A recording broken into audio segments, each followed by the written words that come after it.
पावन, मधुर सरस अरु अति मन भावन।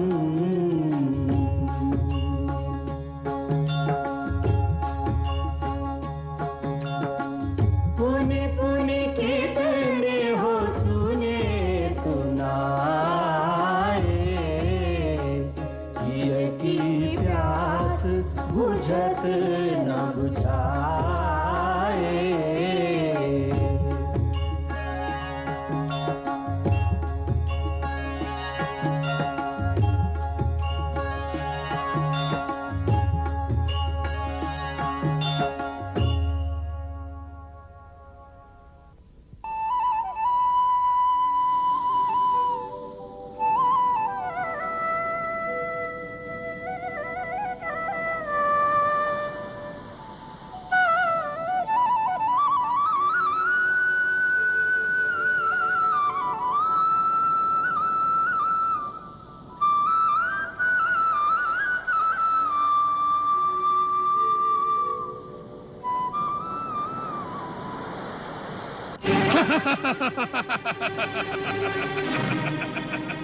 समुद्र से रास्ता मांग रहे हैं।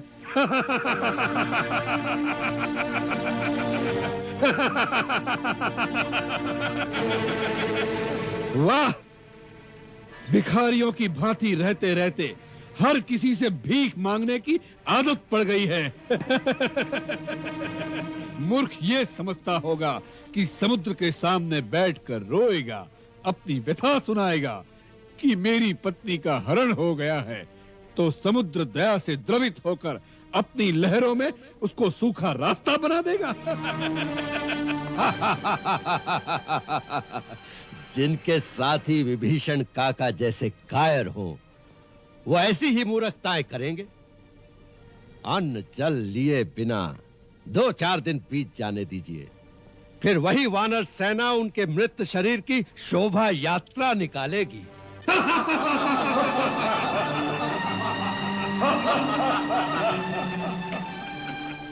नहीं नहीं, ऐसी अशुभ बातें मत कहो।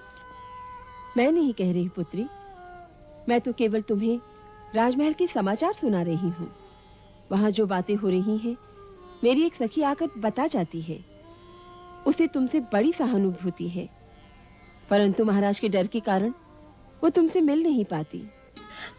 परंतु माँ, यदि ये बातें राजमहल में हो रही थी तो सच्ची होगी। तो क्या मेरे स्वामी निराश होकर समुद्र तट पर बैठे हैं? इस प्रकार समुद्र उनकी बातें क्यों सुनेगा? कहीं रावण की भांति संसार के और लोग भी उनका उपहास न करें माँ।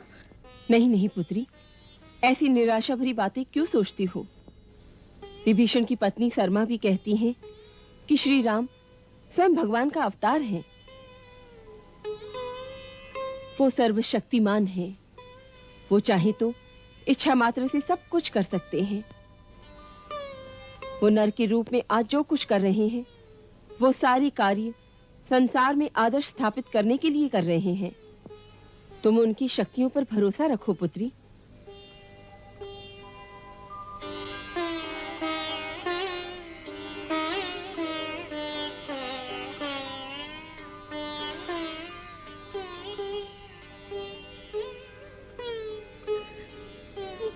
जल ग्रहण किए बिना तपस्या कर रहे हैं माँ। जब तक उनका व्रत चल रहा है, मैं भी जल ग्रहण नहीं करूंगी। सीता बेटी। हाँ माँ, वो मेरे पति भी हैं, वो मेरे प्रिय भी हैं। वो भूखे रहे और मैं खाऊं, ये उचित नहीं। नहीं माँ, ये उचित नहीं, ये उचित नहीं।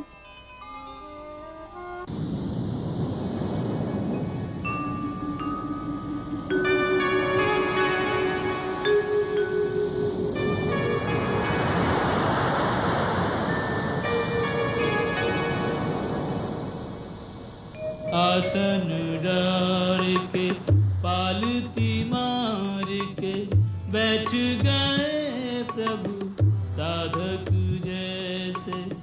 होए के याचक मांगो न जब तक, कोई कहूँ कछु देत न ऐसे। सागर सीमा पार न आवत, मर्यादा लांघन के भय से। श्री रघुवीर बड़े गंभीर, विचारक नीर तिरे अब कैसे।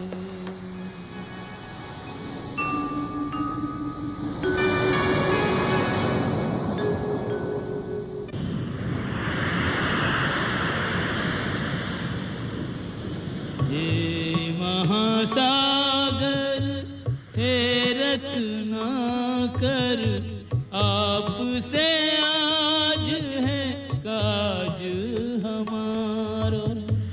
अमृत हेतु न रत्नों के कारण, आपके सन्मुख हाथ पसारो। पंख नहीं कोई पंथ नहीं, अब सैन्य सहित हमें पार उतारो।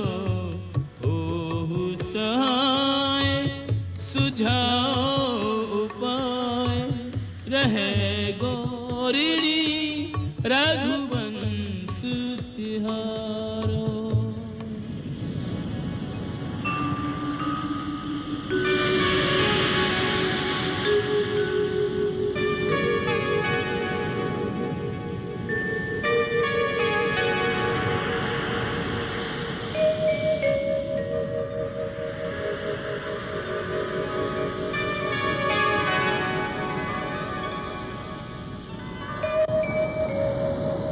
राम विराट है सिंधु विशाल है, दोनों उदार महान है दोनों।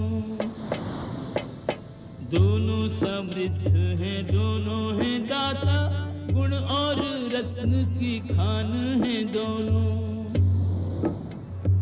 एक अथाह है एक अनंत है, एक अथाह है एक अनंत है। धरती को वरदान है दोनों, एक है मीठो तो एक है खारो, नहीं तो समान समान है दोनों।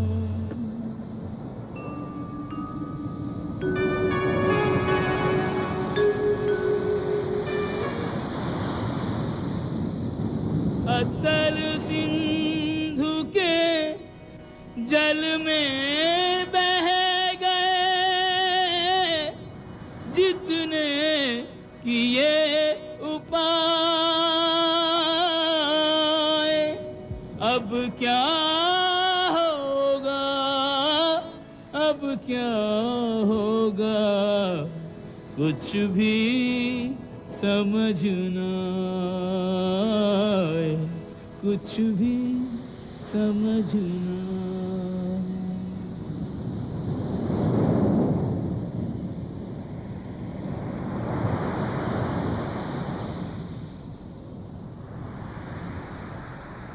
प्रभु को पूर्वाभिमुख होकर महासागर की उपासना में तल्लीन हुए 2 दिन व्यतीत हो गए।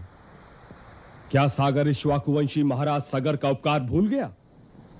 लक्ष्मण भैया तो इस विचार से सहमत थे ही नहीं कि प्रभु महासागर के सामने गिड़गिड़ाएं। पता नहीं और कितने दिन लगेंगे।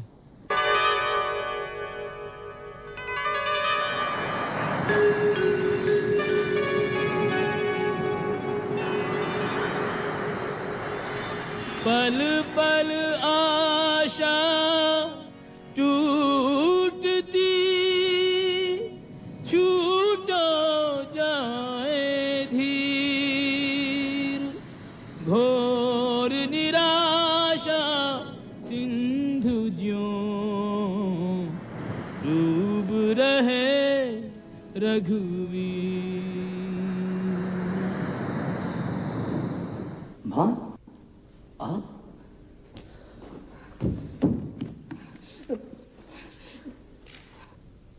भरत मेरे राम किसी संकट में है। वो किसी विपत्ति के गहरे समुद्र में डूबता चला जा रहा है। ये आप क्या कह रही हैं माता? ये असंभव है। नहीं, मैंने आज रात को एक स्वप्न में राम को एक अथाह सागर के मध्य में अकेले बैठे देखा है। साथ में सीता नहीं दिखाई दी। वो अकेला है, भूखा है, प्यासा है और धीरे धीरे समुद्र की लहरें उसे डुबोती चली जा रही है। भरत अपने भाई का पता लगा ले। वो अवश्य किसी संकट में है। उसे सहायता की आवश्यकता होगी। भरत, धीरज रखिए माता, धीरज रखिए। भैया पे कोई विपत्ति आ ही नहीं सकती। अब उनके आने में थोड़े ही दिन रह गए ना, इसलिए भावनावश आपका मन भ्रमित हो गया है। अन्यथा उनकी शक्ति के आगे यह संसार तो क्या, तीनों लोकों में कोई ठहर ही नहीं सकता। देखिए, उनकी चरण पादुका पे रखे हुए फूलों में कोई मुरझायापन नहीं है। सब जैसे प्रसन्नता से आह्लादित हैं। शास्त्र के अनुसार यह शुभ शकुन का सूचक है। नहीं, शास्त्र लिखे शकुन और शुकुन का ज्ञान झूठ हो सकता है, परंतु माँ के हृदय की सूचना कभी झूठ नहीं हो सकती। मैंने स्पष्ट देखा है, मेरा राम किसी समुद्र के बीच में फंस गया है। भरत बेटे, यहाँ से समुद्र कितने दूर है? मुझे वहां ले चल, मुझे वहां ले चल। माता, समुद्र मैंने देखा नहीं, सुना है बहुत दूर है। बहुत दूर है,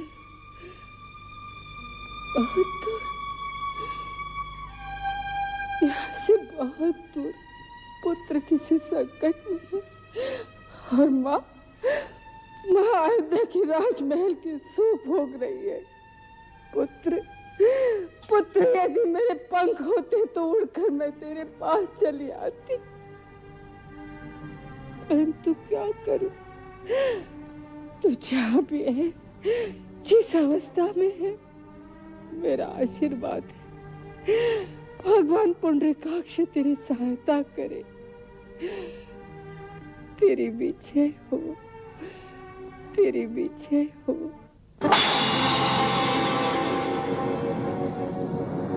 विनय न मानत जलधि जड़ गए 3 दिन बीत, बोले राम सकोप तब, भय बिनु होए न प्रीति।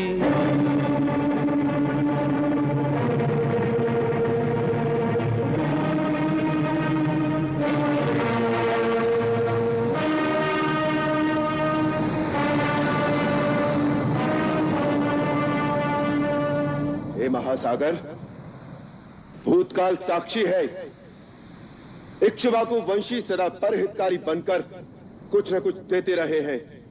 कभी किसी से कुछ लेते नहीं, याचना नहीं करते। रघुवंशी राम ने आज पहली बार अपने अधिकार से कुछ मांगा है, कुछ आशा रखकर तुम्हारी उपासना की है। 3 दिन से विधिवत पूजन करने के बाद भी उत्तर में तुम केवल अपने अहंकार का ही गर्जन करते रहे हो। मंदगति जलधि, तुम पर राम की प्रार्थना का कोई प्रभाव नहीं पड़ा। तुम राम की विनम्रता को उसकी असमर्थता जानकर जड़ बने हुए हो। संसार ने आज तक राम की कृपा देखी है, उसका कोप नहीं देखा। लक्ष्मण जी, तुम मेरा धनुष और सर्पों के समान भयंकर बाण ले आओ। आज संसार राम का क्रोध भी देखेगा। जो आज्ञा भैया। यह कार्य यदि उसी क्षण कर लेते तो हमारे 3 दिन व्यर्थ न जाते।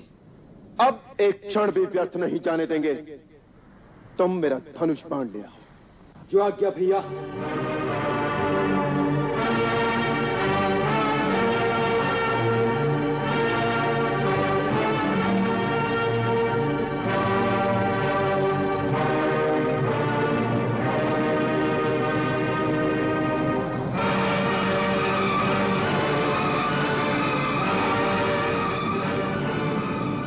जैसे मूर्ख के सामने विनय दिखाना और कुटिल के संग प्रीति करना व्यर्थ होता है, जिस प्रकार मोह ममता में फंसे हुए को ज्ञान का उपदेश देना और उस और धरती में बीज बोना विफल होता है, उसी प्रकार तुम जैसे अहंकारी के सामने राम की विनय और पूजा का कोई मोल नहीं पड़ा। समस्त देवी देवता और यहां के चराचर जीव इस बात के साक्षी रहे कि मेरे पास समस्त समुद्रों को सुखा देने की शक्ति होते हुए भी मैंने वरुण देवता का मान रखने के लिए पूर्ण विनय और सच्चे हृदय से समुद्र की पूजा की है और सेना सहित पार जाने में इनसे सहायता मांगी है, परंतु इस शठ ने मेरा उपहास ही किया है। शास्त्र कहता है जैसे केला काटने पर ही फल देता है, उसी प्रकार नीच दंड देने पर ही झुकता है। अतः अब मैं ब्रह्मास्त्र का संधान करके इस समुद्र को पाताल तक सोख दूंगा। अब जल के स्थान पर यह केवल रेत और बालू ही रह जाएगी, जिसके ऊपर से मेरी सारी सेना आगे बढ़ेगी। जय ब्रह्मदेव।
त्राहिमाम त्राहिमाम त्राहिमाम त्राहिमाम त्राहिमाम।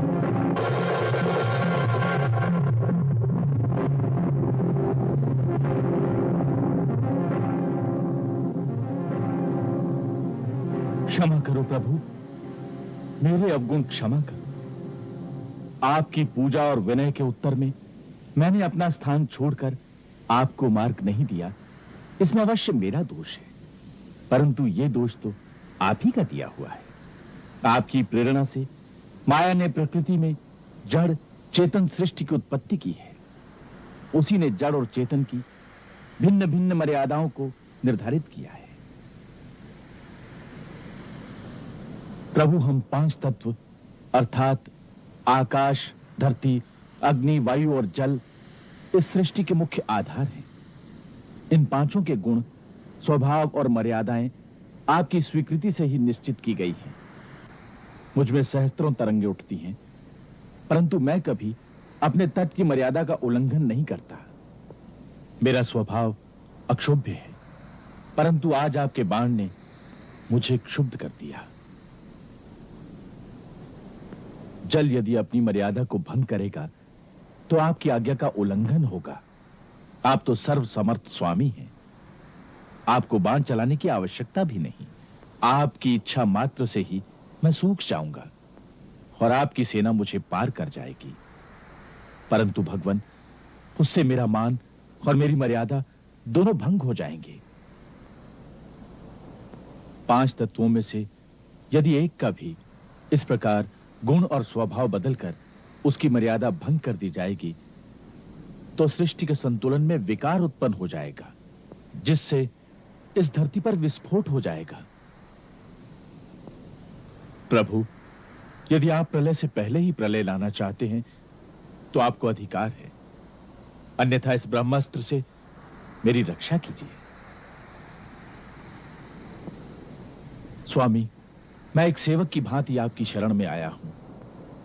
जैसा उचित समझें, आज्ञा दें, मैं वही करूंगा। मेरी रक्षा करो अथवा दंड दो। हमें तुम्हारे वचनों से संतोष हुआ। हम तुम्हारी मर्यादा भंग नहीं करेंगे, परंतु हमें वो उपाय बताओ जिससे हमारी सेना भी उस पार उतर जाए और सागर की मर्यादा भी रहे। नाथ, इसका उपाय तो बहुत सहल है।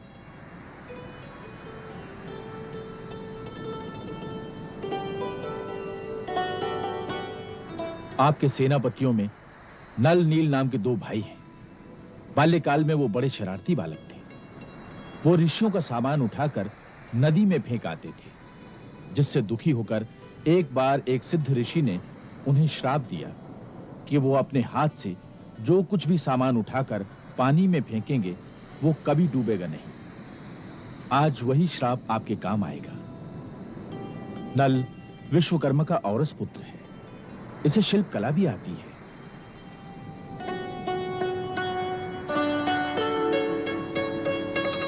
यदि ये दोनों भाई अपने हाथ से जल में पत्थर डालकर समुद्र के ऊपर सेतु बांधने का कार्य करें तो लंका तक एक ऐसा सेतु तैयार हो जाएगा जिसके ऊपर से चलकर आपकी सेना समुद्र के उस पार पहुंच जाएगी। मैं वचन देता हूं कि इनके डाले हुए पत्थरों को और उनसे निर्मित सेतु को स्वयं भी धारण करके सेतु बंधन में स्वयं इनकी सहायता करूंगा। इस प्रकार समुद्र को बांधने से तीनों लोकों में आपका सुयश गाया जाएगा। हे रत्नाकर, हे सागर, हम तुम पर बहुत प्रसन्न हैं। तुम्हारी उदारता से हम तुम्हारे प्रेम के ऋणी हो गए, परंतु हमारी एक और समस्या का समाधान करो। आज्ञा प्रभु।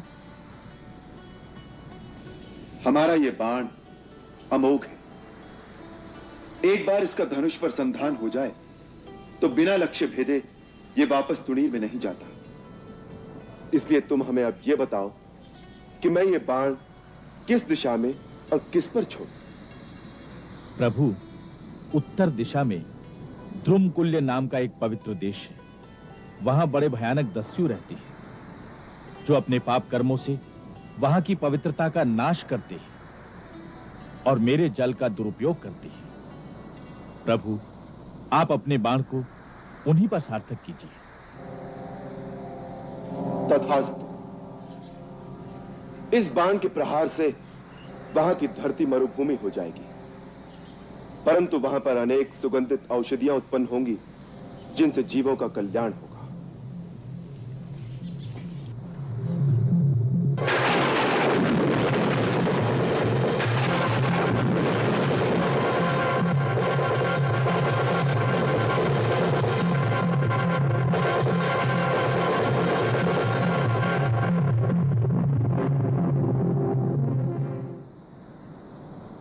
अब मुझे आज्ञा दें अयोध्यानाथ। शिव शंकर और मां भवानी आपको विजयी बनाए। सिद्धि विनायक आपके सकल मनोरथ सिद्ध करें। करुणा सागर वीरती करूं जोड़ कर हाथ, सिए सहित मोहे बेगी दर्शन दीजो नाथ।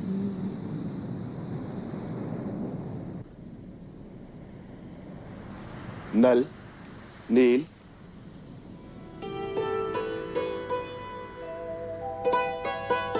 आज्ञा प्रभु।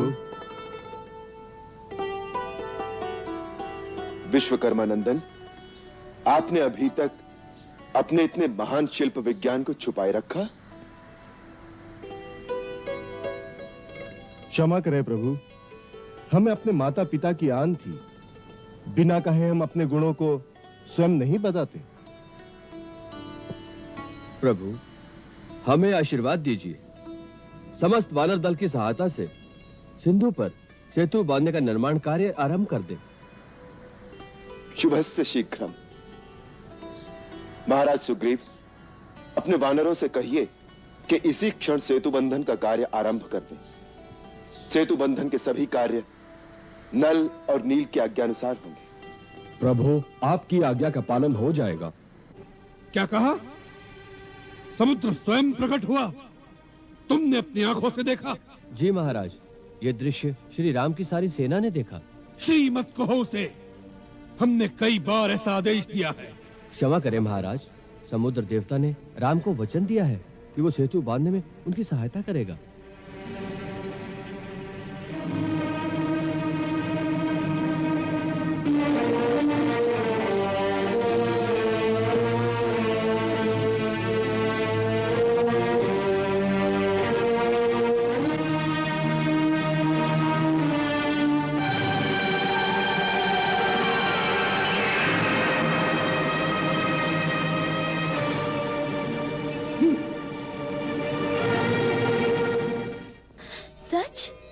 समुद्र देवता ने उनके चरण छू लिए। हाँ पुत्री, महाराज सुग्रीव की सारी सेना के सामने समुद्र देवता उनके चरणों में गिर गया। मैं कहती थी ना कि वो सर्वशक्तिमान है, उनके मार्ग में कोई बाधा नहीं आ सकती। माँ, वो समुद्र लांघकर अब मेरे पास आ जाएंगे, फिर मुझे उनके दर्शन होंगे। हाँ पुत्री, अवश्य होंगे, परंतु कुछ समय लगेगा। रावण इतनी जल्दी अपनी हट छोड़ने वाला नहीं। युद्ध हुए बिना इस समस्या का समाधान नहीं होगा। परंतु तू चिंता मत कर, विजय सदा सत्य की ही होती है और तू स्वयं सत्य का स्वरूप है, पूर्ण पतिव्रता है। तुम्हारे पति की जीत अवश्य ही होगी। माँ, पुत्री, मेरे आराध्य देव भगवान शिव समस्त आपदाओं को हरने वाले हैं। उनकी असीम अनुकंपा से संसार के सकल दुष्कर कार्य सहल हो जाते हैं। मुझे प्रेरणा हुई है कि इस पवित्र स्थान पर, जहां अथाह सागर को पार करने वाले एक महान सेतु के निर्माण का दुष्कर कार्य आरंभ हो रहा है, मैं अपने प्रभु के विग्रह की स्थापना करूं और अभिषेक करके उनकी पूजा करूं। आप लोग जब तक सेतु निर्माण के कार्य में व्यस्त रहेंगे, मैं उनकी पूजा करता रहूंगा। इसलिए महाराज सुग्रीव, आप अभी दूत भेजकर कुछ विद्वान ऋषियों और पुरोहितों को बुलवाने का प्रबंध करें, जो शास्त्रोक्त विधि से यहां शिवलिंग की स्थापना और उनकी विधिवत पूजा कराएं। जो आज्ञा प्रभु।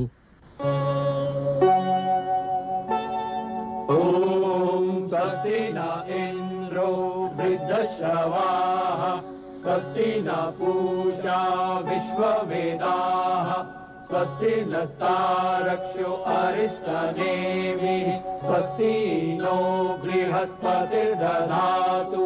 कारज सिद्धि हेतु कपिदल अधिक उत्साह सो लावत बांधन से पाथर वृक्ष बड़े बड़े। संकल्पः श्री सूर्यवंशावतंसः श्री सूर्यवंशावतंसः श्री दशरथात्मजो रामाहम् श्री दशरथात्मजो रामाहम् ममात्मनः श्रुतिस्मृति पुराणोक्त पुण्यफल प्राप्त्यर्थम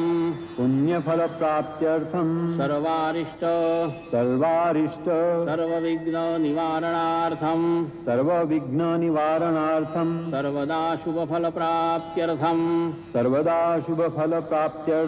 सेतुबंध प्रारंभ समये सेतुबंध प्रारंभ समये मन ईप्सित फल कामना सिद्ध्यर्थम मन ईप्सित फल कामना सिद्ध्यर्थम श्री ज्योतिर्लिंग श्री रामेश्वर महादेवस्य श्री रामेश्वर महादेवस्य अचल प्राण प्रतिष्ठा पूजनाद्यर्चनम् अहं करिष्ये। अचल प्राण प्रतिष्ठा पूजनादर्शनम् अहं करिष्ये।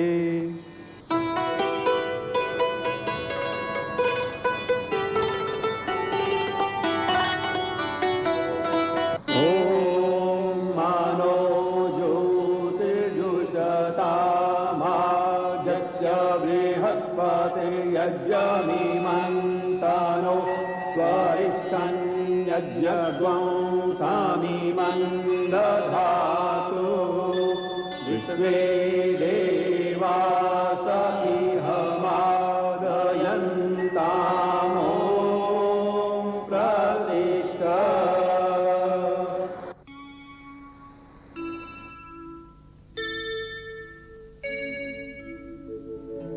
लिंग थापि विधिवत कर पूजा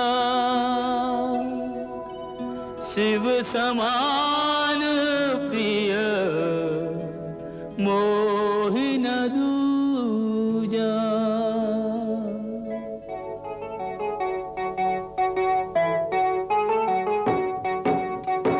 शिवद्रोही मम भगत कहावा सोनर सपने हूँ मोहिन पावा। शंकर विमुख भगति चाहे मोरी सो